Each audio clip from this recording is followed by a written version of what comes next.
Right or wrong, depending on Sunday's result, it could be used as a referendum on Bryce Young and the entire Carolina Panthers organization. I'll tell you why right here on Locked On Panthers. You are Locked On Panthers, your daily Carolina Panthers podcast. Part of the Locked On Podcast Network. Your team every day.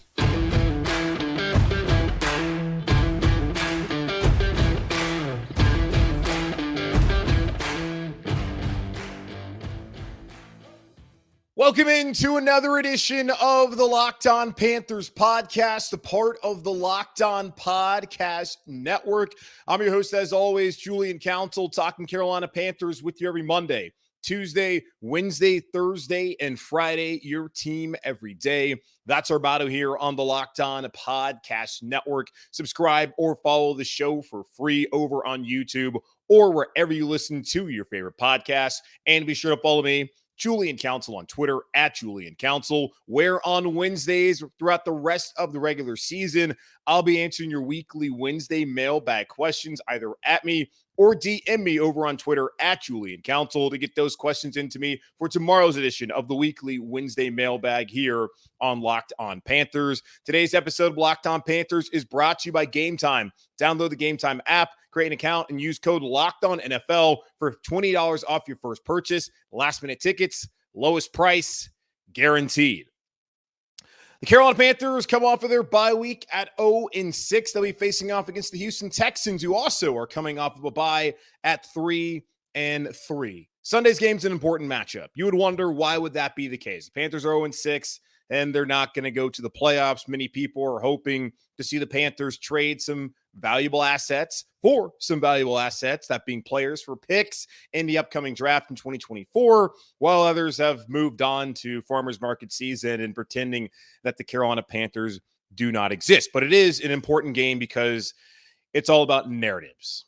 Narratives are at play on Sunday afternoon, depending on the result against the Houston Texans. Right, wrong, or indifferent, this week could be a referendum on Bryce Young, David Tepper, Frank Reich, Scott Fitterer, and the entire Carolina Panthers organization, depending on how things go at 1 o'clock p.m. Eastern time against the Houston Texans at Bank of America Stadium on Sunday. Bryce Young will forever be linked with Anthony Richardson and CJ Stroud, and to a lesser extent, Will Levis, dating back to that 2023 NFL draft class. Those are the four top quarterbacks that everyone talked about leading up to draft night there back in April.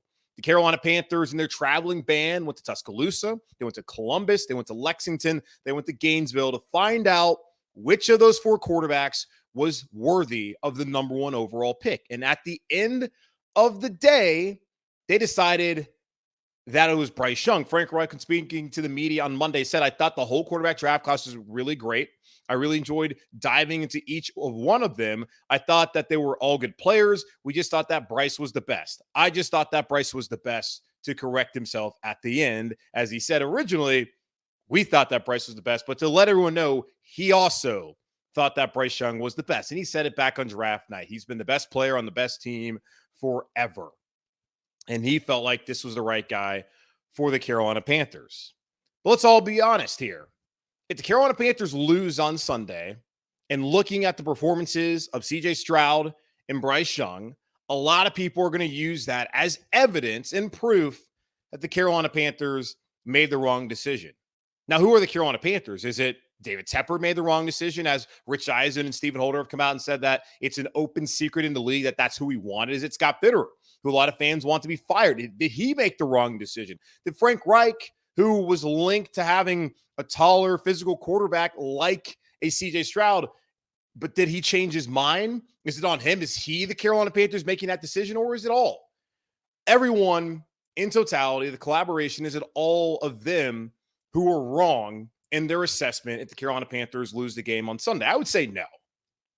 I think it's way too early to be having these conversations, but I'm just going to go ahead and get out in front of it because I know these are the conversations that are going to be had following the game on Sunday, whether the Carolina Panthers win or whether the Carolina Panthers lose.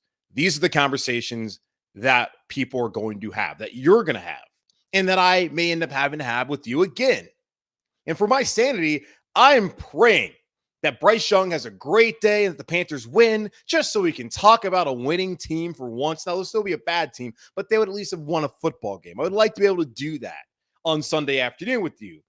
But if he doesn't, well, prepare yourselves for battle. There's going to be a lot of people on social media, out the local Harris Theater, or wherever you might talk about these games, talking about, man, the Carolina Panthers, they got that one wrong. And really, when I think about it, it's not necessarily like a referendum on Bryce Young. Still a long way to go for Bryce in his career. The Carolina Panthers, really Bryce, has 3 years to prove that he's the guy. Now, Frank Reich and the coaching staff, if things continue to go the way they're headed, he might not even have 3 months left to prove that he can help turn Bryce into a franchise quarterback. Scott Fitterer might not even have 3 weeks or even 3 days remaining left here in Carolina, depending on how things go on Sunday. But really, when you look at it, the open secret, it's that David Tepper wanted Bryce Young. The referendum could be on David Tepper and his ownership here in Carolina. Since taking over, the Panthers have not gone to the playoffs. They have not had a winning record. They have not been very competitive. Now, you look at the first 2 years when Cam and his body fell apart there in 2018 after a 6-2 start. Maybe don't put that on David Tepper, of course. Then Ron Rivera being fired, 4 weeks left to go in 2019 season. Tepper decided to keep Ron Rivera there in Carolina, knowing that, hey, I want to work on the business side of things. Let me wait and see how the football side of things go. I understand the quarterback last year had an injury, and that played a major role in the second half collapse. But then there was another collapse in 2019. The quarterback, Cam Newton, was out again. So let's turn things around. Let's rebrand in a way. Let's get rid of Keep Pounding for whatever reason. And let's bring in Matt Rule. And we all saw how that worked out. So really, the last 3 years plus since David Tepper decided that this is how I want to run things operationally with the football side of the business of the Carolina Panthers, it has gone terribly wrong. And it's not a surprise at all when you hear the reports that David Tepper was heavily involved and influenced, whether it was a large influence or small influence, the decision to get Bryce Young at number 1 overall, but really just to trade up, to be in position to control the draft and to be the talk of the NFL for those 30 plus days leading up to April. So for me, this is probably more of a referendum on David Tepper if it's going to be a referendum on anyone. Because remember, when David Tepper was infatuated with Ben Johnson, and the reports are coming out that Ben Johnson, the OC in Detroit, was the favorite for the Panthers job. And I asked, how is that possible if he hasn't even interviewed for the job yet? Then I texted somebody who would understand the goings on in the NFL coaching search. And he said, you know why? It's the exact same reason why DeMeco Ryans wants nothing to do with this job. Who coaches the Houston Texans right now? DeMeco Ryans. DeMeco Ryans did not interview for this job. Mike Kay, who we had on yesterday's show, he came out and said logistics are cited for the reasoning. Both parties could circle back later in the process. They never circled back, and logistics were never the reason. And that's not me saying that Mike's reporting's wrong. Let's just be honest. Let's just be honest here. David Tepper wanted an offensive coach. What did he hire? An offensive coach. If he wanted a defensive coach, he could have kept Steve Wilks. It would not make any sense at all for him to not give Steve Wilks a job, then go out there and hire DeMeco Ryans or Jonathan Gannon or any other defensive coach out there. He wanted an offensive coach. And at first glance, he wanted a young offensive coach. That has been the trend in the NFL. So he was infatuated with the idea of getting Ben Johnson to Carolina, that DeMeco Ryans, who's done really good so far and helped the 49ers get to the NFC Championship game last year, had no interest in this job. So David Tepper, right now, the head coach he has, things aren't going great. And the quarterback for the team, coached by the head coach that he could have had, is doing pretty well. And that's not to say that Bryce Young is not going to end up being better, that Bryce Young can't turn things around and be a good player. And I've talked about there's so many things around Bryce Young that are messed up for this season that I don't even know how much you can really blame Bryce Young. But just understand that it's Tepper. The Carolina Panthers at this point are David Tepper's team. The problem with the Carolina Panthers are David Tepper.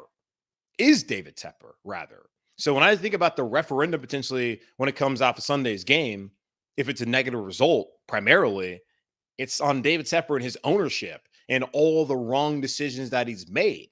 Now, is Bryce Young a wrong decision? Too early to know. Was not hiring DeMeco Ryans the wrong decision? Too early to know.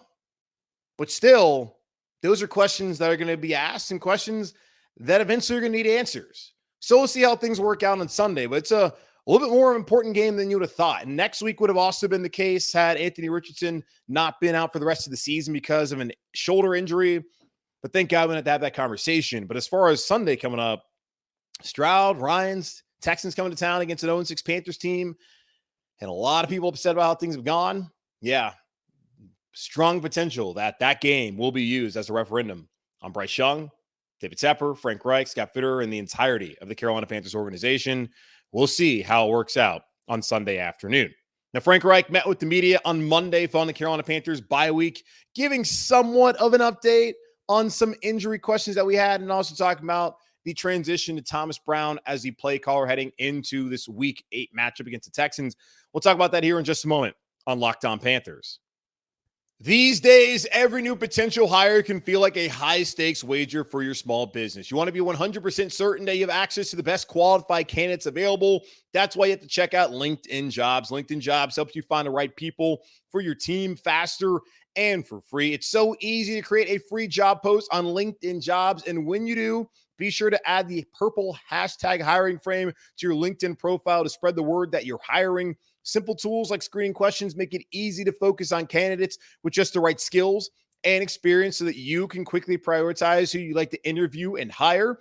It's why small businesses rate LinkedIn Jobs #1 in delivering quality hires versus leading competitors. LinkedIn Jobs helps you find the qualified candidates you want to talk to faster. Post your job for free at linkedin.com/LockedOnNFL. That's linkedin.com/LockedOnNFL to post your job for free. Prize Picks is the most fun you'll have, winning up to 25 times your money this football season. You just select 2 or more players, pick more or less on their projected stats, and place your entry. Test your skills on Prize Picks this football season.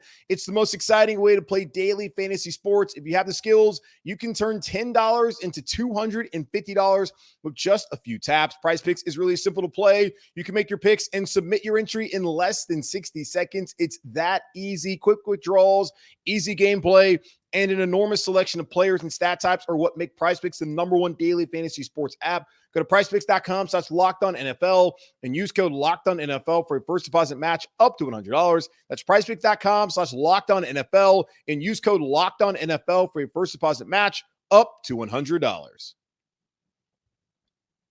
Frank Reich, the head coach of the Carolina Panthers, your Carolina Panthers for now, spoke to the media on Monday as he always does, whether there's a game or not. Typically, I say on Mondays, well, hey, Frank Reich, he spoke to the media because he does it after every single game. Well, apparently, then I didn't even have to play a game for him to speak to the media on Mondays as he sat down and gave us some updates. Not really. Didn't really want to answer anything. And that's the thing about these things. On Mondays, typically it's the day after he's breaking down the film and what he saw, because Frank Reich he's not necessarily one of those coaches that says, I have to watch the film first. I hate those guys. Just be honest. You saw what happened. There's some things you need to go back and film and watch. I understand that, especially if it's like an interception. You can be like, okay, I need to really look at how things were with the routes were run, to read, and I can give you a better understanding.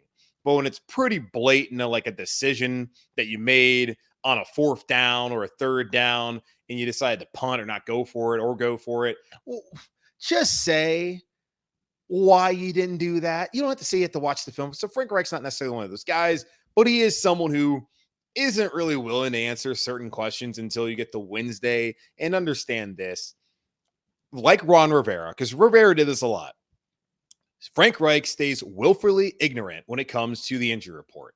He tries to not speak to the medical team until afterwards, so he doesn't have to sit up there and lie to you, and also understands that Tuesday's the day off. You got Mondays are the scans. They might do it in the morning, but he's not going to really learn about that until afterwards. And then on Wednesday, once they have to put out the actual injury report, that's the first time where he really has to address it. So if you don't have to address it by rule, then why would you address this? Just understand that. So anytime he's asked about injuries on a Monday, unless it's like, okay, this guy's done for the year, like with Shaq, he's just not going to answer those questions until Wednesday when the official injury report comes out for that week, and he has to answer those questions. So all that being said, we did get an update in quotes, if you're not watching here on YouTube, about Austin Corbett and his return. He was asked by Mike Kay, hey, Austin Corbett's got to be active by Wednesday or he's out for the rest of the season.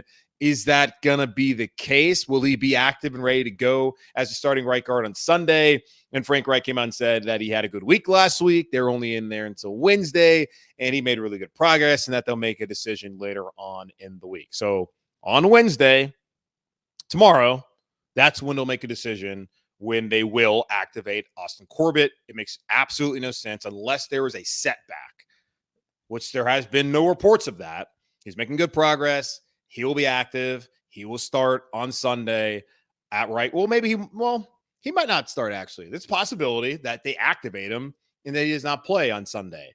But my expectation is that he's going to be active and he's going to play on Sunday as the Carolina Panthers starting right guard. There is also questions about the health status of J.C. Horn and Von Bell and everyone else that's been injured. And as far as J.C. goes, Frank Reich said, I want to wait until Wednesday to make any sort of announcements. Hadn't had a medical meeting yet with the team. So we'll find out on Wednesday. So tomorrow, what the deal is with those guys. But really, if you're thinking about it, I would expect Austin Corbett to play on Sunday. I think there's probably a good chance that we get to see Von Bell and Xavier Woods just based off of the reporting leading into the bye and the fact that the Carolina Panthers did not put Xavier Woods on IR. I don't even know the severity of Von Bell's injury, but Woods was in place on IR because they felt like they could get him back for this week. And, well, Houston Texans week's here, so let's see. And there's been no update on Marquise Haynes, who is already on pace to miss half the season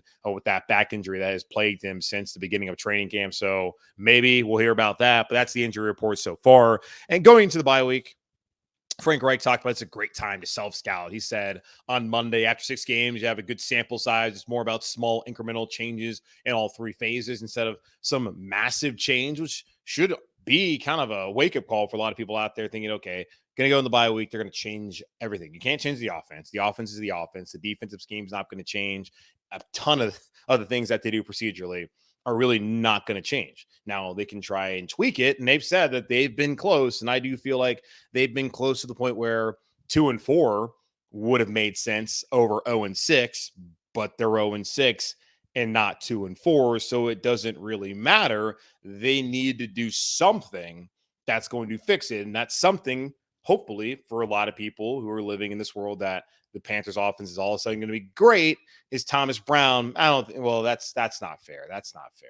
There are people who are probably doing that, but I think our fans are smart enough to understand that the offense stinks and that it could maybe not stink or just stink less with Thomas Brown calling the plays and Bryce Young becoming more comfortable and potentially new playmakers emerging because of the comfort level that Bryce Young has in the offense, and the offense maybe being a little bit less predictable than it was in the first 6 games of the season. So Thomas Brown, who is transitioning now over into the play caller here in Carolina, he's already OC. Now he's really the OC because it was really a title alone. But Frank Reich talked about that every day he feels great about it. That Thomas Brown is ready. There will still be a lot of collaboration. But here's important to know that Thomas Brown will be in charge, that he'll be wearing the headset. He'll be the one calling the plays. He'll be making the decisions. There will not be a lot of talking to his headset. Hey, Thomas, you got to do this, you got to do that. There can be the occasional suggestions, but it's Thomas Brown's show to run, and that he will not be micromanaged because Frank Reich himself is already being micromanaged by the owner. So you don't want to do that to one of your coaches when you're talking about how awful it is to be micromanaged in the situation he's undergoing right now as the Carolina Panthers sit 0-6. But the game planning process will still stay the same. And you would expect that Frank Reich would be involved in the game planning, that the entire offensive coaching staff would be. They're going to always have a meeting every week going over the game plan. Instead of Frank Reich leading the discussion, if I imagine that's been the case, it'll now be Thomas Brown leading the discussion and everyone else chiming in and letting them know, hey, Sean Jefferson, wide receiver. How's it looking with the depth chart? Who can help us out? James Camp and offensive line. What does it look like? We're going to get Corbett back this week, talking to all the position coaches, talking to Frank Reich. That now will be Thomas Brown's role moving forward. And that, again, is the right decision. The only thing that matters this season is, well, win a couple games, but really the development of Bryce Young and Thomas Brown developing as a play caller and being the leader of this offense and the Carolina Panthers building towards a better future in 2024. So with that, again, you need to have Thomas Brown in that seat, communicating with Bryce, getting Bryce to the point where he needs to be heading into next year in 2024, and winning some games along the way would be great. Miles Sanders been on injury report the last 3 weeks, 2 with the groin, last week missed with a shoulder.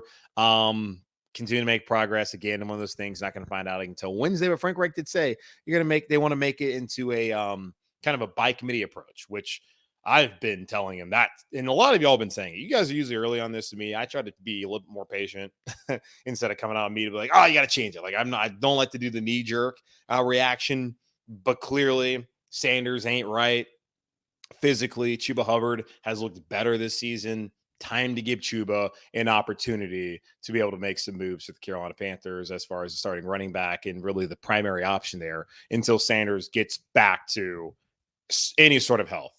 And it's tough to do that because you're really not healthy once the season starts. Like the healthiest you are is during training camp, and then you're going to get those nicks and bruises around the way or along the way. And it's just trying to maintain. And Miles Sanders has kind of been behind the 8 ball since August, and that's not a great situation to be in, especially not the season started. And clearly he has not been his best self.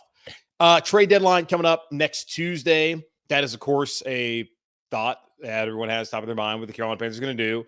Frank Reich said he has not been a part of many places with a lot of activity around the trade deadline in the past, and he thinks the decisions that will be made based off of information that's been collected over months, not just a knee-jerk, hey, we're 0-6, let's go out there and trade somebody. But the Carolina Panthers love to do those knee-jerk trades, so we'll see if that really is the case. I don't think he understands the kind of people he's dealing with, and the people are David Tepper, the Carolina Panthers owner. So we'll see how that works out, as we'll talk about that more leading up to next Tuesday. A little bit of that was at the tail end of yesterday's show with Mike K. So go back and listen to that to get Mike's thoughts on what the Carolina Panthers potentially could do. And what could the Panthers do? We can talk a little bit more about that here in just a moment on Locked On Panthers.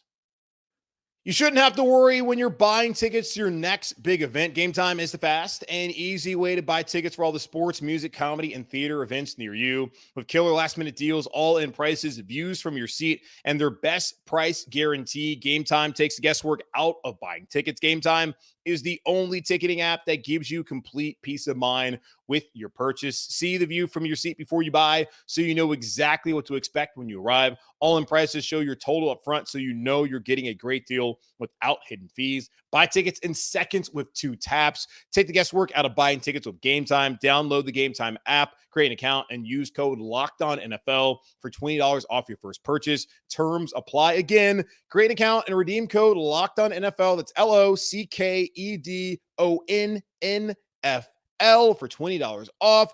Download Game Time today. Last minute tickets, lowest price guaranteed. The NFL trade deadline is 1 week away. The Carolina Panthers are considered to be sellers at the deadline as they sit at 0-6. That was the case last year, and the Carolina Panthers made 2 very obvious trades, trading away Christian McCaffrey in order to use some of that to move up to number 1 or up, just get a quarterback. And they did that using that second-round pick that they got from San Francisco in last year's draft, or really last spring's draft, to move up to get Bryce Young, and then using 2 of those picks to draft a 25-year-old project at edge rusher in DJ Johnson. And then they traded Robbie Anderson, which great deal. We can talk about all the deals that Scott Fitter has been asked to do or has decided to do himself. And, well, that was probably his finest work, as Robbie Chosen now was inactive on Sunday night against when the Dolphins were playing in Philadelphia, and barely played in the Dolphins 42-21 win against Carolina Panthers the last time the Panthers were out there on the field in week 6. So we'll see how things work out as far as the deadline goes. As of right now, the only Carolina Panther that we know is officially on the trade block is Terrace Marshall Jr., who came out and said, hey, I don't want to be here anymore. Y'all forgot to play me after I had a career day where it's 9 receptions for like 50 yards. It was just disgusting. You got to do way more with it. But moving on, he decided that he doesn't want to be here, but he's welcome to stay if no team is willing to send the right compensation for the former second-round pick in the 2021 draft. And I had a listener hit me up on Twitter at Julian Council via my DMs, and he had brought up the fact that I guess I had said this back in the spring, and when the Carolina Panthers decided to draft Jonathan Mingo, that they pretty much, the coaching staff, was moving on from Terrace Marshall, that they decided the guys that they wanted were Adam Thielen, who's a leading receiver, DJ Chark, and Jonathan Mingo, that they weren't totally interested in Shi Smith, who's not on the team, and Terrace Marshall, who has had a reduced role, and in Laviska Shenault, who has been used sometimes, but then not used. It's kind of weird what exactly they want to do with him. But they had their top three guys, and the holdovers, they weren't that interested in those guys. So I completely forgot about saying that, but apparently I did say that. Thank you for the reminder. But yeah, like that's where we're sitting here. If the Carolina Panthers lose Terrace Marshall, whatever, it's not that big of a deal. Dude doesn't get off press. He's struggled to stay healthy, and he has made a minimal impact. And had Steve Wilks return, maybe he's number 2 wide receiver here in Carolina. But Steve Wilks is not here in Carolina. So that is not the case, as this new coaching staff looked at the other options and preferred those over Terrace Marshall. So if Terrace Marshall leaves, I wish him the best. If he stays, I hope it turns around for him. But there's little reason to believe that will be the case here in Carolina. So TBD on what happens there with Terrace Marshall. If we're talking about the obvious thing the Carolina Panthers could do, if they really want to have a first-round pick, even though they keep trading away their first-round pick drafted players who are actually good, just so they can get draft picks to move up for a quarterback, and then also get a 25-year-old edge rusher. If they want to continue to do that, then yeah, go ahead, get a first-round pick, have them play well for a couple years, don't pay them, and then trade them away so that you can waste your picks on mid-round guys that give you absolutely nothing. Because that's really what the story's been.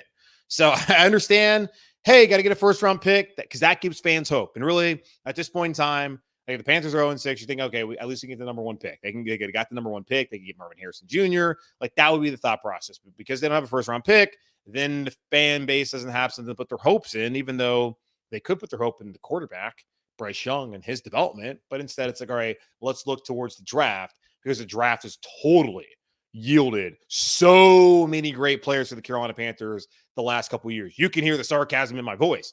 Like they have done so bad drafting. I don't even know how anyone could be like, yeah, trade players for draft picks, because that's totally going to work. It's not working. So, but yeah, hey, maybe just because it hasn't doesn't mean it can't. And then that leads to a bigger question of, should Fitterer be here? But then there's also the talk of, well, are all these decisions on Scott Fitterer, or is it the owner who's taking over the war room, a la Dan Snyder? Or is it a defensive coordinator who really likes the 25-year-old edge rushing prospect? Is it that, or I don't know. So we'll see. But the Panthers will make trades. I think Dante Jackson would make a lot of sense for the Carolina Panthers to part ways with him. Justin Houston, which was brought up on the weekly Wednesday mailbag last week, that would make sense. Terrace Marshall, obviously, considering he doesn't want to be here anymore, that would make sense. And yeah, sure, if you want to trade away Brian Burns and then have a tough time finding a player who will be as good or better than him, good luck. Go ahead, do that, get a first-round pick, make people feel good, but it won't change anything because the Panthers suck at drafting. So, yeah, there's just a dose of reality for you and a little bit of negativity that I now feel sort of bad saying, but it's the truth.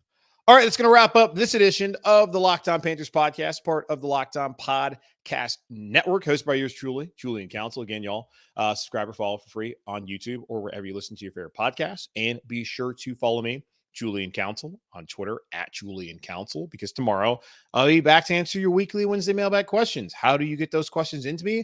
Well, you can either at me or DM me, but of course, follow first over on Twitter at Julian Council, and I'll be back to answer all of the questions that y'all have. Go ahead, get them in. I know it's a bye week last week. Get the questions in now.